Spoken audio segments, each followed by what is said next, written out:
ऐसे भगवान ने पांडवों का यज्ञ संपन्न कराया। बोलो भक्तवत्सल भगवान।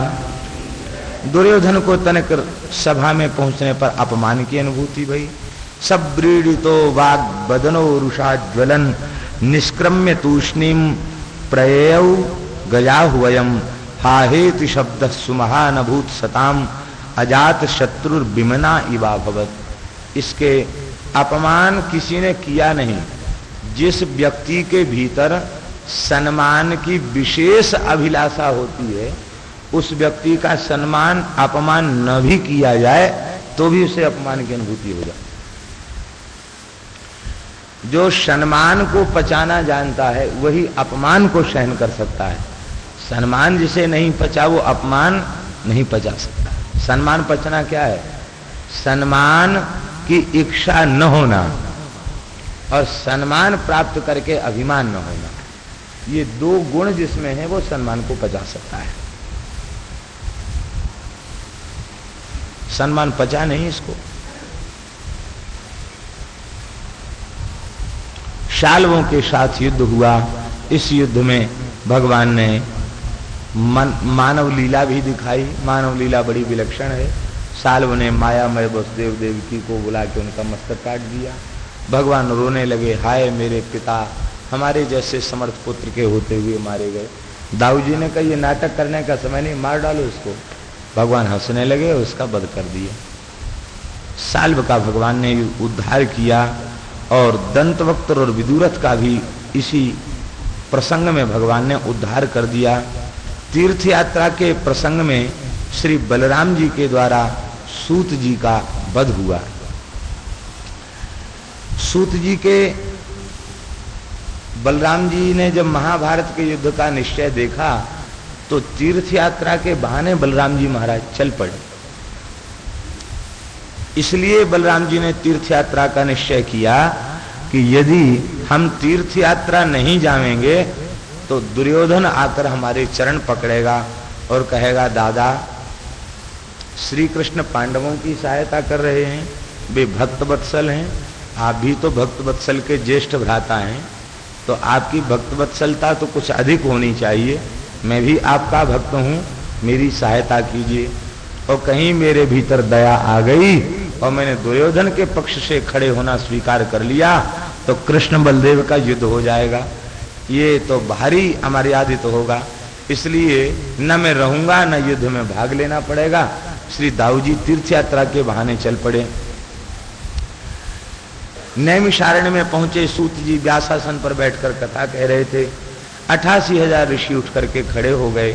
सूत जी व्यासपीठ की मर्यादा के कारण उठकर खड़े नहीं हुए। दाऊ जी के हाथ में कुशाएं थीं, कुशाओं का प्रहार किया और गद्दी पर बैठे बैठे सूत जी भगवत धाम चले गए। बोलो श्री सूत जी महाराज की। ऋषियों की मंडली में हाहाकार हो गया और कहा कि आपको ब्रह्म हत्या लगी, आप प्रायश्चित करो।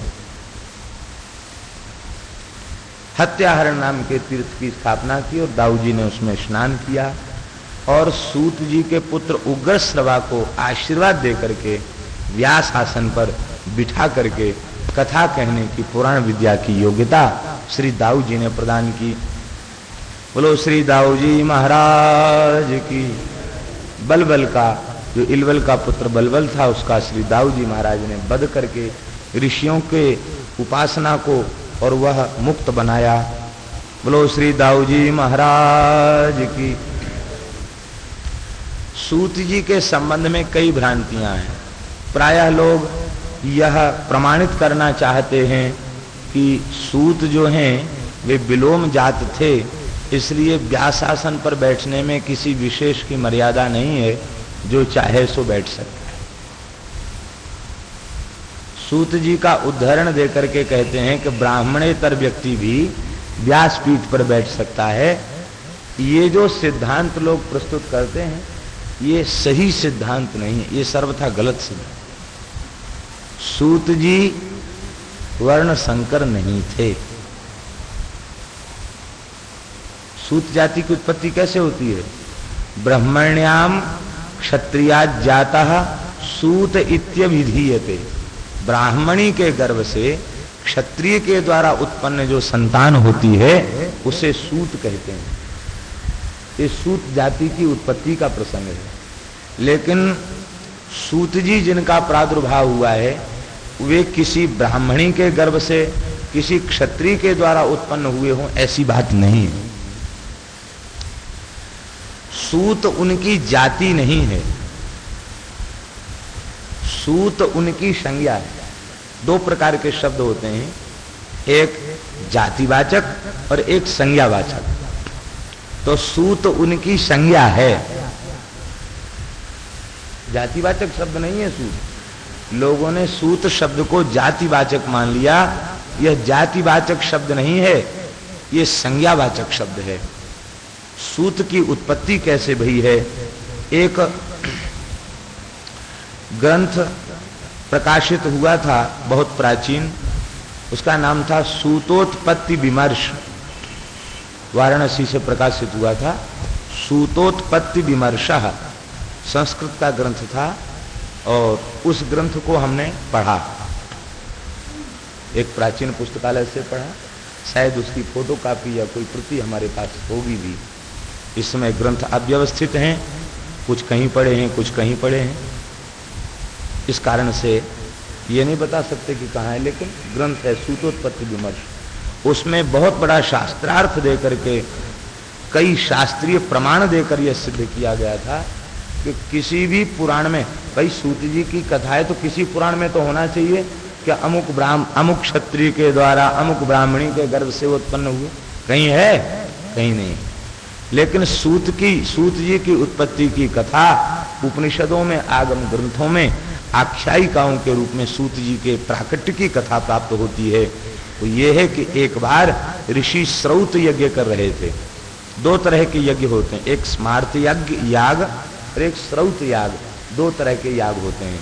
वर्तमान काल में श्रौत यज्ञों की परंपरा लुप्त प्राय है, क्योंकि श्रौत यज्ञ अग्निहोत्री ब्राह्मण कर सकता है। जो अग्निहोत्र नहीं लिए है वो श्रौत यज्ञ में दीक्षित भी नहीं हो सकता। और अग्निहोत्री ब्राह्मण इस समय संपूर्ण पूर्वोत्तर भारत में लुप्त प्राय हैं। कहीं कोई बीज रूप में एकाध पड़ा हो तो नहीं कह सकते, लेकिन प्राय भारतवर्ष से अग्निहोत्री ब्राह्मण लुप्त हो गए। स्मृतियों में लिखा है, जिस गांव में, जिस नगर में अग्निहोत्री ब्राह्मण न रहे उस नगर गांव में नहीं रहना चाहिए। आज तो महाराज प्रांत के प्रांत सूने हो गए अग्निहोत्री ब्राह्मण। तो जो श्रौत यज्ञ होता है उसमें स्वाहाकार का प्रयोग न होकर वषटकार का प्रयोग होता है। इंद्राय वषट, विष्णवे वषट, अरुणाय वषट, देवताओं के मंत्रों का उच्चारण करके वषटकार का, स्वाहा की जगह वषटकार का प्रयोग होता है। और विविध प्रकार के यज्ञ के कुंड उसमें बनाए जाते हैं। और मिट्टी के एक ऐसे टुकड़े होते हैं खपरे जैसे, उनको वैदिकों की भाषा में कपाल कहा जाता है। उन कपाल, उनको कंडों की अग्नि पर रख दिया जाता है और मूसल से यज्ञशाला के भीतर ही जौ को कूट करके एक लुगदी बनाई जाती है, आटा, और उस आटे की बाटियां बनाई जाती हैं और उन बाटियों का वपन किया जाता है कपालों पर।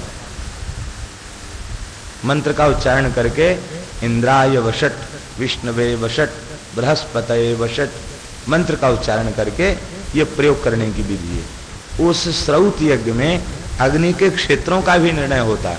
जैसे सर्वतोभद्र मंडल पीठ में ये होता ना कि इस कोण में अमुक देवता है, इस कोण में अमुक देवता है, इसी तरह से श्रौत यज्ञ में अग्नि कुंड में निर्णय होता है। तो कहाँ किस देवता के क्षेत्र में आहुति देना है, तो उसी देवता के क्षेत्र में कपाल रखा जाएगा और उसी देवता के क्षेत्र में उस लुगदी को, जिसे वैदिकों की भाषा में पुरोडास कहते हैं, उसका नाम चावल जो इनसे बनाकर आटे से मिलाकर, पुरोडास चह रासव खावा, ये पुरोडास बड़ी पवित्र वस्तु है। इस पुरोडास का वपन करते ऋषि यज्ञ कर रहे थे। उस यज्ञ में बृहस्पति के क्षेत्र में इंद्र के पुरोडास का वपन हो गया। बृहस्पति देवगुरु हैं, ब्राह्मण हैं, अंगिरा गोत्री हैं, और इंद्र जो है देवराज है, उसने क्षत्रियत्व को स्वीकार, शासक है वो, तो उसकी जो आहुति है, उसका जो पुरोडास है, वो बृहस्पति के क्षेत्र में पहुंच गया। यद्यपि पहुंचा गलती से ही। देखो, वैदिक लोग जब श्रौत यज्ञ करते हैं तो वे बार बार सावधान करते हैं। हिंदी तो वहां बोली ही नहीं जाती, सब काम संस्कृत में होता है। ते पुनः यज्ञ कर्मणि नाप भाषन्ते, यज्ञ कर्म में वे अपशब्द का प्रयोग नहीं करते, शुद्ध संस्कृत ही बोलते हैं। तो वहां बार बार सावधान किया जाता है, कर्म में त्रुटि न हो, सावधान, अमुक वस्तु को देख लो, अमुक वस्तु को देख लो, अवेक्ष्य अवेक्ष्य बार बार कहा जाता है। इसका तात्पर्य है कि बहुत सावधानी पूर्वक क्रिया करो। तो भगवान का संकल्प ही समझो। उस यज्ञ में अत्रि, वशिष्ठ, वाल्मीकि, भगवान व्यास, जातुकर्ण आदि आदि ऋषि उस यज्ञ में ऋत्विक के रूप में विराजमान थे।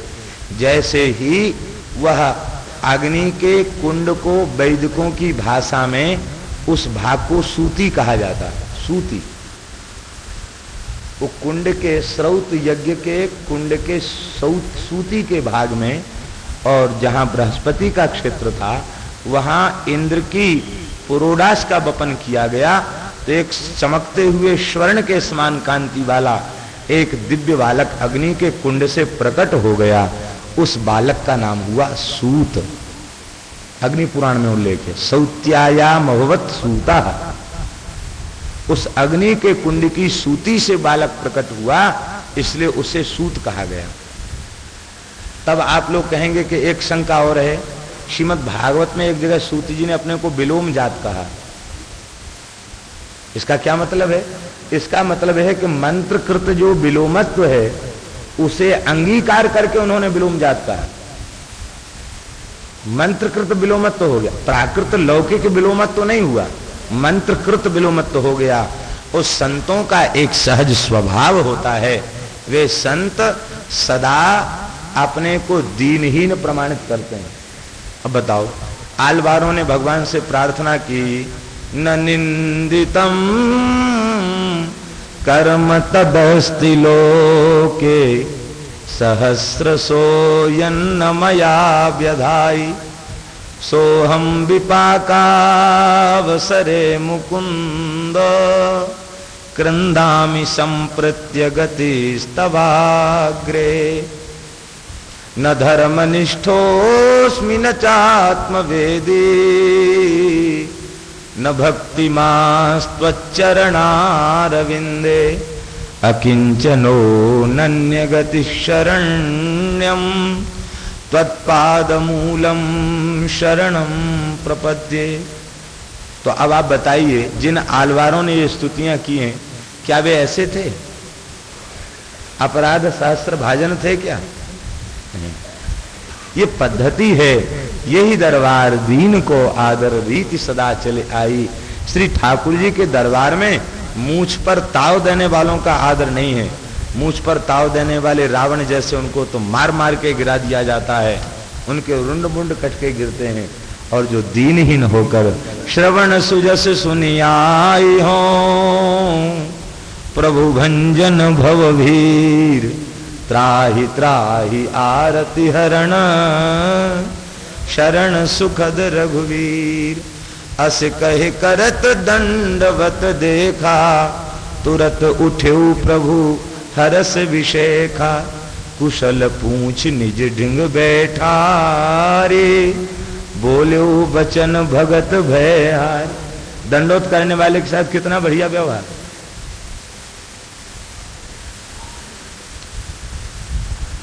श्री उद्धव जी के अवतार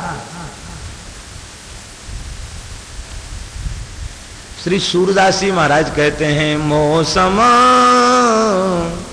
कौन कुटिल खल कामी जेहि तन दियो ताहि बिसरायो ऐसो नमक हरामी मौसम कौन कुटिल खल कामी। अब आप कहिए, क्या सूरदास जी कुटिल खल और कामी थे? आहा, धन्य है। प्रतिबिंबित दिव्य दृष्टि हृदय हरि लीला भासी सतत भगवान की लीला का साक्षात्कार करने वाले श्री उद्धवावतार श्री सूरदास जी महाराज वे ऐसा क्यों करते? ये भक्तों का दैन्य है।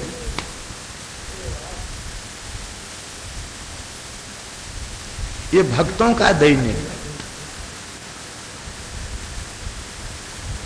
श्रीमन महाप्रभु जी ने एक जगह कहा है कि संसार के जितने जीव हैं वे सब आपको प्राप्त हैं और हम कलयुगी टंचू, हम ऐसे हैं। ये साक्षात वेणु के अवतार क्या ऐसे थे? नहीं, फिर क्या? ये दैन्य है।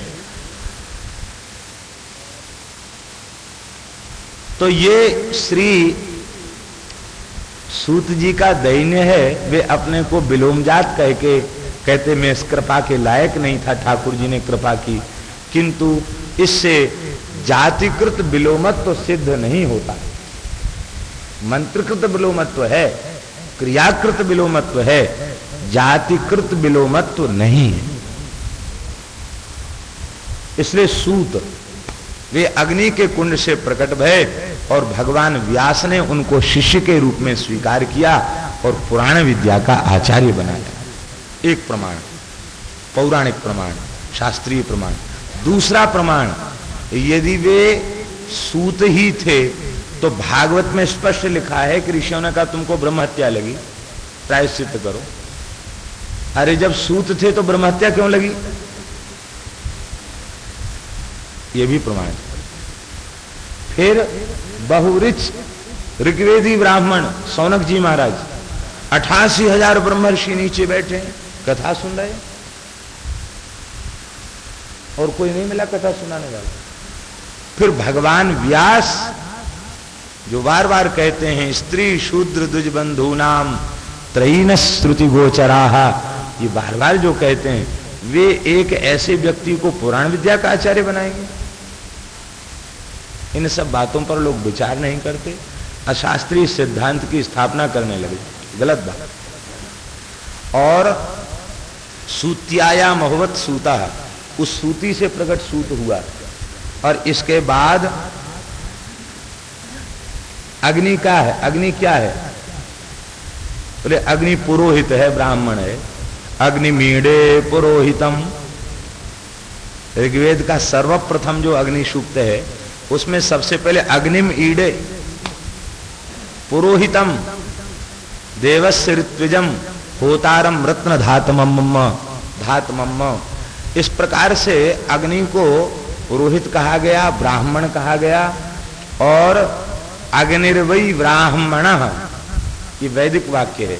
अग्निर्वै ब्राह्मण, अग्नि निश्चित ही ब्राह्मण है। क्यों ब्राह्मण है? बोले ब्राह्मणोस्य मुखमासीत और मुखात अग्नि ही अजायत। दोनों की उत्पत्ति एक से ही है, मुख से ही ब्राह्मण और मुख से ही अग्नि। तो अग्नि के कुंड से उत्पन्न हुआ, वो ब्राह्मण नहीं तो कौन था? अग्नि का कुंड उसका जनक है और मंत्रकृत विलोमत्र है, अयोनिज बालक है, उसको आपने सूत बना दिया। वो सूत जाति नहीं है, सूत संज्ञा है।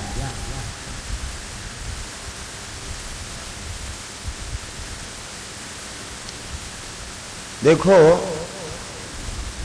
उग्रश्रवा को कहीं सौती कहा गया। क्या कहा गया? सौती।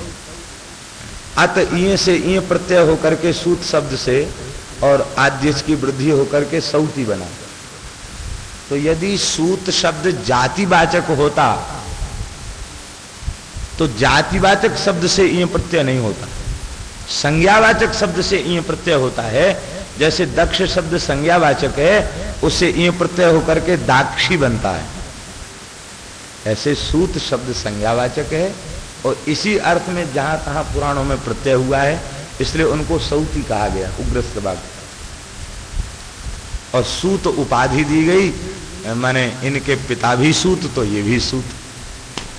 इस तरह से ये बात समझना चाहिए। वास्तविकता ये है कि भगवत चर्चा करने का अधिकार, संकीर्तन करने का अधिकार, परस्पर बैठकर भगवत भागवत चर्चा करने का अधिकार मनुष्य मात्र का है। क्योंकि परस्परम भावयन्तः परम श्रेयो मवाप्स्यथ, ये शास्त्र का निर्देश है, श्रीमद् भगवद गीता का निर्देश है।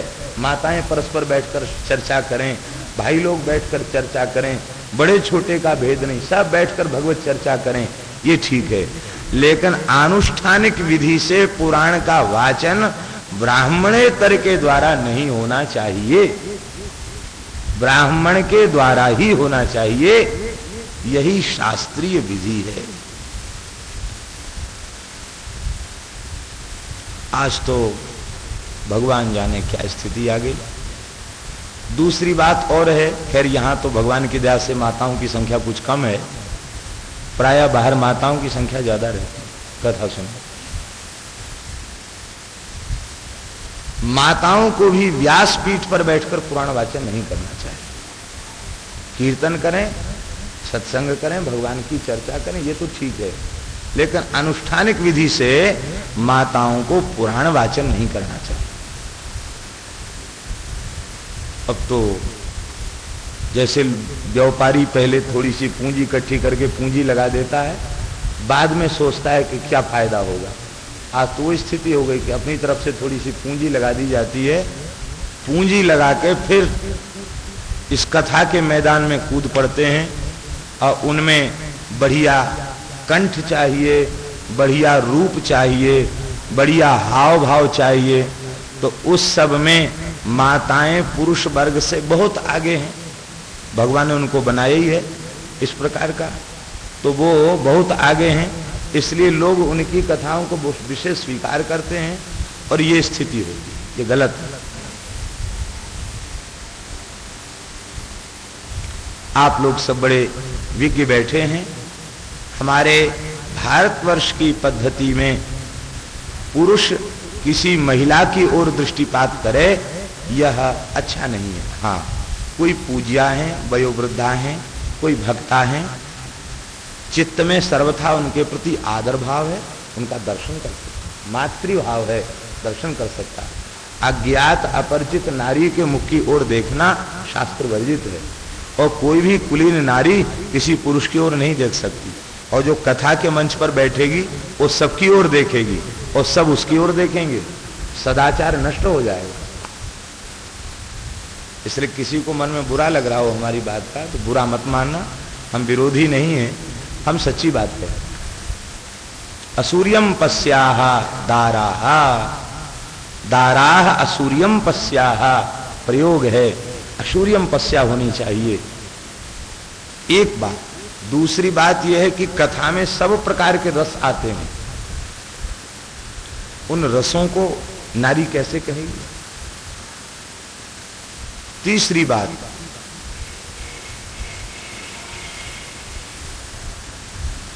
शरीर के साथ शरीर का धर्म है। संकल्प लेकर अनुष्ठान में माता बैठी है कथा में, और उसी बीच में उसके शरीर का धर्म आ गया, तो उस समय तो वह देखने योग्य भी नहीं, छूने योग्य भी नहीं। फिर पुराण पीठ के सामने बैठकर वह अपवित्र हो गई, देवताओं की स्थापना है, और उस समय लोग उसको दंडोत कर रहे हैं, चरण छू रहे हैं, प्रणाम कर रहे हैं। वो अपराध किसके सिर पे जाएगा? सुनने वाले भी नरक जाएंगे, कहने वाले भी नरक जाएंगे, निश्चित है, बिल्कुल पक्की बात। हाँ, एक जगह हमने ये बात कही तो एक व्यक्ति ने इतना लंबा खर्रा लिख करके दिया, ओ गार्गी, शुलभा, मैत्रेयी, उनके उदाहरण दे करके उसने कहा, और कहा मीरा, कर्मेती और जाने कौन कौन। हमने कहा इनमें से एक भी बता दो जिसने पुराण वाचन किया हो, प्रवचन किया हो, बताओ। मीरा जी कहीं कथा बांचते हुए घूमती हो, ऐसा किसी ने बताया? ओ तो मेरे तो गिरिधर गोपाल दूसरो न कोई, संतन ढिंग बैठी बैठी लोक लाज खोई, असुअन जल सींच सींच प्रेम बेली बोई। मीरा ने वेश बनाया किस लिए? बाला मैं बैरागण होंगी, मैं बैरागण होंगी, बाला मैं बैरागन हूँ। यही बेसा मारो गिरिधर रीझ है, मैं तो सोई भेष धरूंगी, मैं बैरागन हूँ। ये है सब कुछ गिरधर के लिए है। ऐसी माताएं त्रिभुवन को पवित्र करती हैं। गोपियों ने त्रिभुवन को पवित्र कर दिया। ऐसी गोपियों की चरण रज, माताओं की चरण रज बड़े बड़े अमलात्मा बिमलात्मा परमहंस महात्मा अपने मस्तक पर धारण करते हैं। मीरा जैसी भक्ताओं की चरणज बड़े बड़े सिद्ध अपने मस्तक पर चढ़ाते हैं।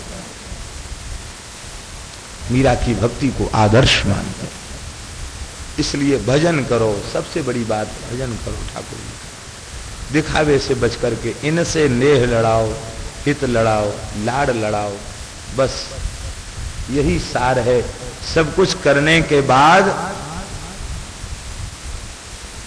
थारो अविचल रहे सुहाग। हमें कुछ नहीं चाहिए, यदि हमारे पास कुछ है तो है किशोर जी तुम्हारा सुहाग अविचल हो और श्री लाल जी के साथ ऐसे ही विहार करती रहो। और हमें क्या चाहिए? और हमें कुछ भी नहीं चाहिए। यही वस्तुतः भक्ति है, यही भक्ति का स्वरूप है। श्री वृंदावन बिहारी। इसलिए अशास्त्रीय व्यवहार नहीं होना चाहिए। ब्राह्मण को बाकी भगवान नाम संकीर्तन और भगवत कथा कहने सुनने का अधिकार सबका है, लेकिन आनुष्ठानिक विधि से जो पुराण का वाचन है, व्यासपीठ पर बैठकर जो वाचन है, वो ब्राह्मण के द्वारा ही होना चाहिए। यही ठीक है। अभी एक घटना 12 घाट वाले महंत जी बता रहे थे। इधर कहीं राजस्थान में गए कोई स्थान में, तो कोई गुजर कथा कह रहा था। अच्छा हट्टा कट्टा पहलवान, गोरा स्वरूप, ऐसा चमकीला दमकीला कि महाराज क्या कहना। बढ़िया बदल बदल के भेष और बदल बदल तमाम नाच गान वाले उसके साथ थे। ऐसी चुटकी बजाता कि सब जनता उठ के खड़ी हो जाती, नाचने लग जाती। और उसका अपना माइक, अपना पंडाल, सब कुछ उसका अपना ही था। 16 तखत बिछाए थे, चौकियां। 16 के ऊपर 8, 8 के ऊपर 4 और 4 के ऊपर 2 और 2 के ऊपर 1, ऐसी बेदी बनाई थी। उतने ऊपर बैठा था। मंदिर में रुका था और महाराज तमाम महिलाएं उसके पैर दबाने के लिए जाती। महाराज महात्मा ने मना किया, भाई देखो मंदिर में तुम खड़ाऊ पहन के जाते हो, ये सब अनीति करते हुए ठीक नहीं। तो वह बोला कि महाराज हम अनीति क्या करते हैं, इसमें कोई पाप थोड़ी है। श्री कृष्ण भगवान ने क्या स्त्रियों के साथ नाच नहीं किया था? अरे राम राम, ये दशा हो रही है महाराज भागवत के वक्ताओं की। ये तो प्रेम है, प्रेम ही सार है और कहीं कुछ नहीं है। प्रेम जगत में सार और कुछ सार नहीं, गा दिया उसने। और यदि ये पाप है तो इसकी सजा क्यों नहीं मिलती है, ये भी बोला। हम तो कितने दिन से कथा कह रहे हैं। तो महात्मा के मुंह से निकल गया कि भाई देखो ऐसा है, ठाकुर जी की चक्की चलती तो है लेकिन थोड़ा धीरे धीरे चलती है, पर पीसती इतना महीन है कि उसको चालने की जरूरत नहीं पड़ती है। ठाकुर जी की चक्की बहुत वजनदार चक्की है, इसलिए धीरे धीरे चलती है, लेकिन इतना बढ़िया पीसती है कि उसको चालने की चोकर भी नहीं निकलता उसमें से। कहते देख लेंगे चक्की। महाराज उसी दिन तूफान आया, एक लोहे का पाइप माथे पे गिरा, माथा फट गया, 18 टांके आए। अब हॉस्पिटल में जब होश आए तो बोले वो महात्मा जी को बुला के लाओ। महात्मा जी आए तो बोला महाराज चक्की बहुत तेज चलती है भगवान। आप कहते धीरे धीरे बहुत तेज चलती है, सवेरे ही बात भई, शाम को ही चक्की चल गई, बहुत खून निकल गया महाराज। अब आपका श्राप लग गया। वो महाराज हमने श्राप नहीं दिया, हमने तो सहज बात करी। इसलिए देखिए जनता का भी कर्तव्य है, ब्राह्मणों का भी कर्तव्य है, संतों का भी कर्तव्य है, वे सदाचार के मार्ग को, शास्त्र के मार्ग को बचावें, उसका उल्लंघन न करें। उससे सबकी हानि है, किसी को लाभ उससे नहीं है। श्री वृंदावन बिहारी राधे राधे गोविंद गोविंद राधे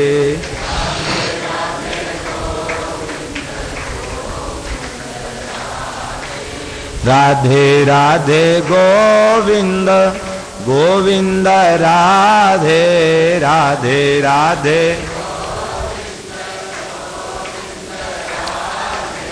राधे राधे गोविंद गोविंद राधे राधे राधे